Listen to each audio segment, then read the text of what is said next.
Hello, Convert family. So here I am Larry Fatima. I hope you are doing well. So as you all know, यहाँ पर हम कर रहे थे first year BCom semester first का accounts and आज का टॉपिक है हमारा final accounts of manufacturing concern proprietary firm. किसी भी प्रोप्राइटरी फर्म के मैन्युफैक्चरिंग कंसर्न से क्या क्या फाइनल अकाउंट्स बनाते हैं उसकी इंट्रोडक्शन वीडियो है।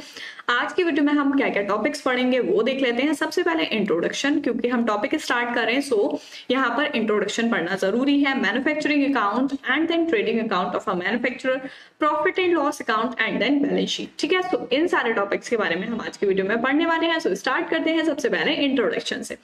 सो इंट्रोडक्शन देख लेते हैं यहाँ पर। All business transactions are recorded in the books of account. सारी बिजनेस ट्रांजेक्शंस कहाँ रिकॉर्ड होती है? बुक्स ऑफ अकाउंट में। ठीक है, the primary function of accounting is to accumulate accounting data in manual that the amount of profit और loss suffered during the period can be determined along with the status of business and financial terms. देखो कोई भी business firm है उसका primary function क्या होता है कि जो भी वो अकाउंटिंग कर रहे हैं, जो भी रिकॉर्ड्स बना रहे हैं, अकाउंट्स बना रहे हैं, सो उसमें क्या करना कि जो भी प्रॉफिट लॉस किसी भी एक पर्टिकुलर पीरियड में, किसी भी ईयर में जो भी प्रॉफिट लॉस हो रहा है उसको एसरटेन करना। ठीक है, उसका अमाउंट चेक करना एंड ये चीज डिटरमाइन करना कि बिजनेस की जो पोजीशन है, स्टेटस है, वो कैसा है, जो फाइनेंशियल पोजीशन है वो कैसी है in terms of financial terms. Financial terms मतलब कि जो भी मॉनेटरी टर्म्स होती हैं वो सारी हम रिकॉर्ड करते हैं फाइनल अकाउंट्स में। ठीक है, एंड द नेक्स्ट पॉइंट है final accounts are also known as financial statement. जो हमारे फाइनल अकाउंट्स होते हैं उनको हम फाइनेंशियल स्टेटमेंट्स के भी नाम से जानते हैं।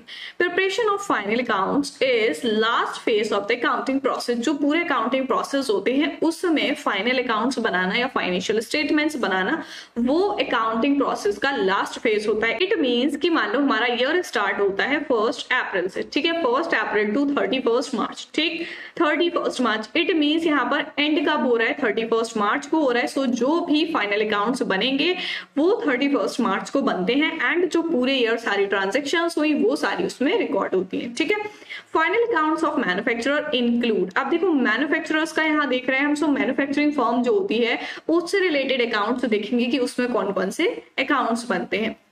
सो इसमें कौन कौन से अकाउंट्स हमारे आ जाते हैं? मैन्युफैक्चरिंग अकाउंट आ जाता है first, and then trading account, profit and loss account and then balance sheet. ठीक है, सो ये 4 मेन अकाउंट है हमारे जो मैन्युफैक्चरिंग से रिलेटेड है, जो फाइनल अकाउंट्स बनते हैं मैन्युफैक्चरर्स के।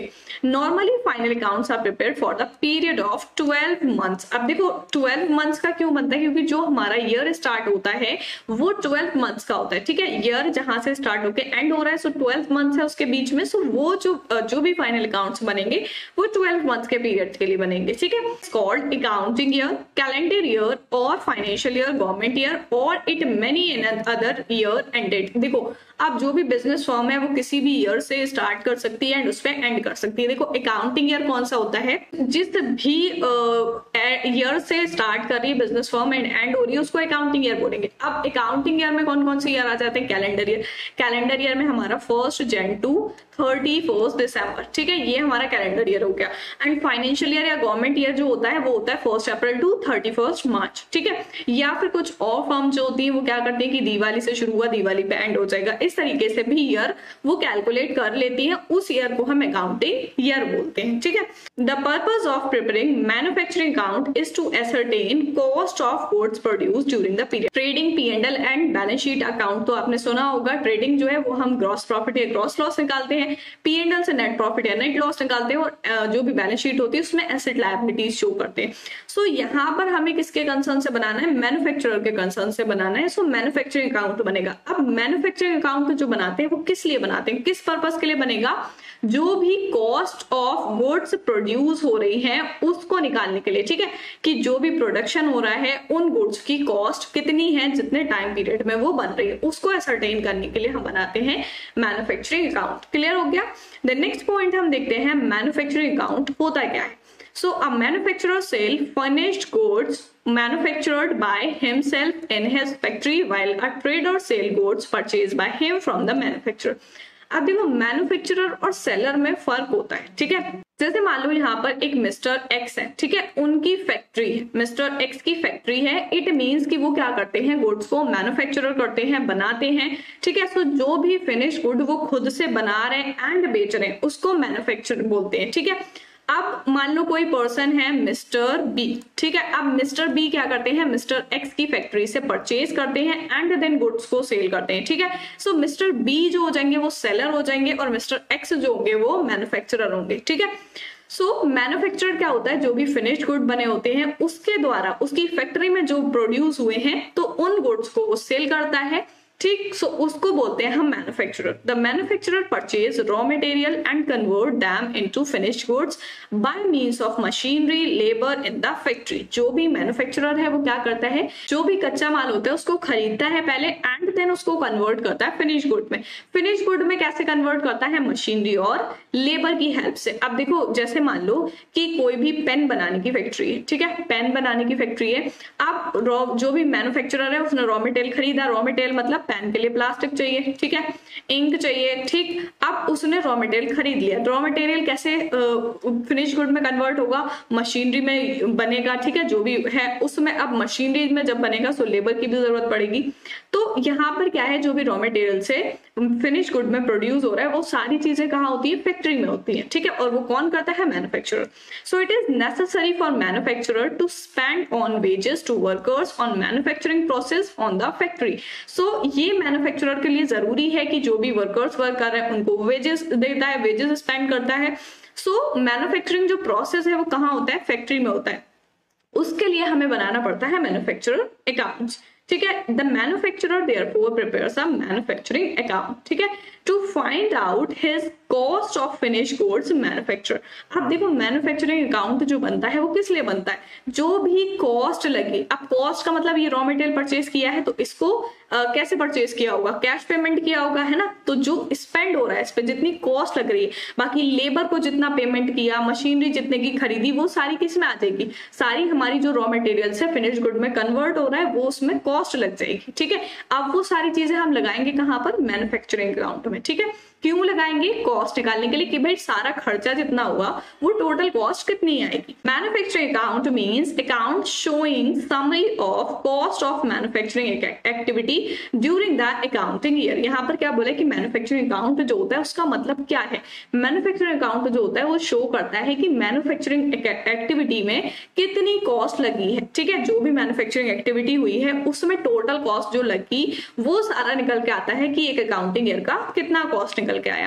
एंड इसका पर्पस देख लेते हैं कि पर्पस क्या होता है। It shows total cost of finish good, जो भी फिनिश गुड मैन्युफैक्चरर हुए बने हैं, ठीक है, उसकी टोटल कॉस्ट निकालता है। क्योंकि देखो सेलिंग प्राइस डिसाइड करने के लिए, फिक्स करने के लिए पहले तो कॉस्ट जाननी जरूरी है, ठीक है।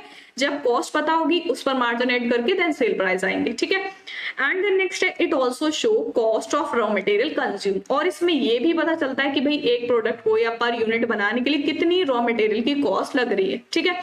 It also provide detail of appropriate, जो भी एप्रोप्रिएट होते हैं उनकी डिटेल प्रोवाइड करता है, जैसे direct and indirect manufacturing cost, जो भी डायरेक्ट कॉस्ट लगती है और इनडायरेक्ट कॉस्ट लगती है वो दोनों ही यहाँ पर शो होती है हमारी मैन्युफैक्चरिंग अकाउंट में। सो क्लियर हो गया मैन्युफैक्चरिंग अकाउंट क्यों बनाते हैं, कैसे बनाते हैं, क्या निकालने के लिए बनाते हैं। द नेक्स्ट हम देखेंगे आइटम्स। इसमें क्या क्या आइटम्स आ जाते हैं। फर्स्ट है हमारा, सबसे पहले स्टार्ट होगा ओपनिंग स्टॉक से, ठीक है। ओपनिंग स्टॉक जो वर्क इन प्रोग्रेस में है।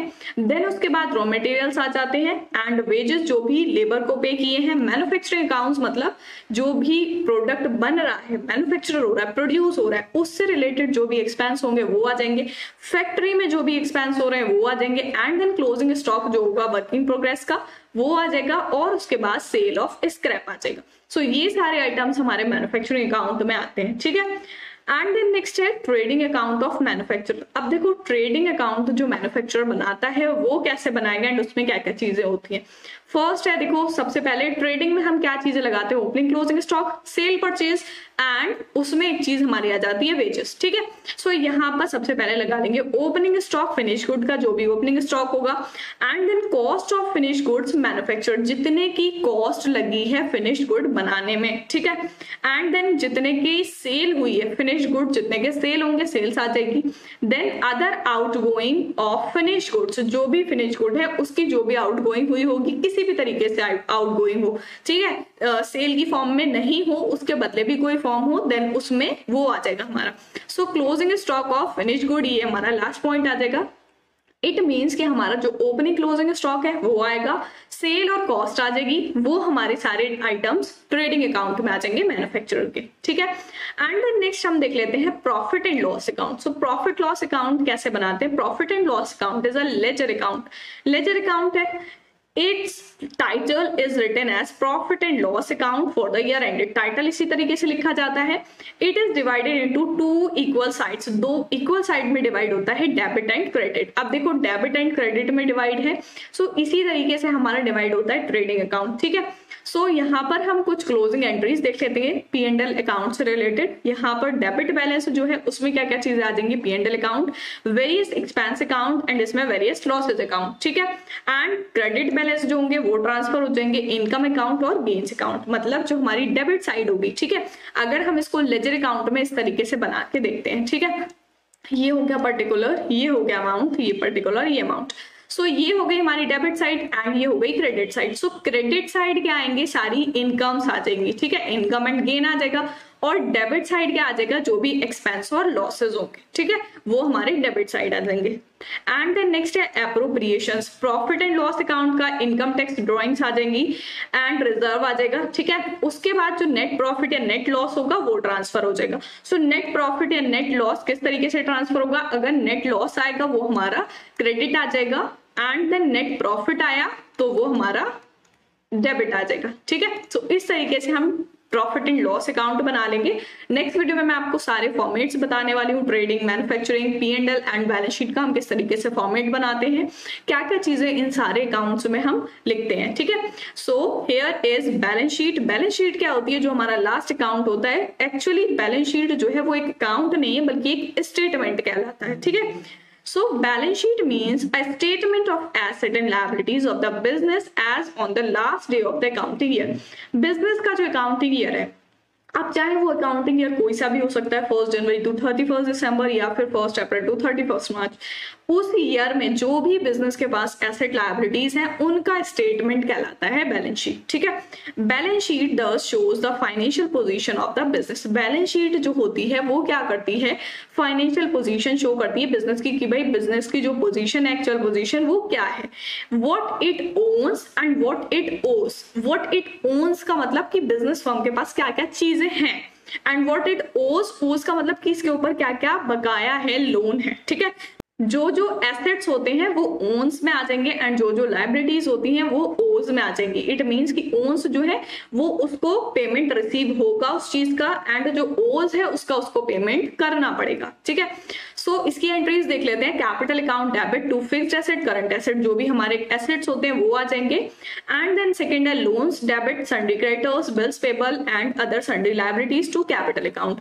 कैपिटल अकाउंट में इसकी एंट्री इस तरीके से बनेगी, बट इसका भी अगर हम लेजर बनाए देन इसका इस तरीके से आ जाते हैं, लाइबिलिटीज अमाउंट, ठीक है, एंड देन एसेट, ठीक, एसेट एंड देन अमाउंट। सो यहाँ पर जो भी हमारी लाइबिलिटीज होंगी वो सारी आ जाएंगी एंड एसेट्स आ जाएंगे। बट बैलेंस शीट का होता है जो भी अमाउंट हम इसमें लगाते हैं उसका दोनों साइड इक्वल आना चाहिए, बैलेंस नहीं आता है, मतलब जितनी एसेट है उतने ही लाइबिलिटीज होनी चाहिए। सो ये था हमारा आज का lecture, final accounts of manufacturing concern से रिलेटेड, इस तरीके से क्या क्या अकाउंट्स बनाते हैं। सो फर्स्ट हमने देखा इंट्रोडक्शन मैन्युफैक्चरर का, एंड देन मैन्युफैक्चरिंग अकाउंट कैसे बनाते हैं, क्यों बनाते हैं, उसमें क्या क्या आइटम्स आते हैं, एंड ट्रेडिंग अकाउंट मैन्युफैक्चरर का कैसे होता है, profit and loss account and then balance sheet. So ये हो गई हमारी complete, and then next video में हम देखने वाले हैं ये सारे फाइनल अकाउंट्स जो हमें बनाने हैं उसके फॉर्मेट। सो मिलते हैं नेक्स्ट वीडियो में, तब तक के लिए गुड बाय।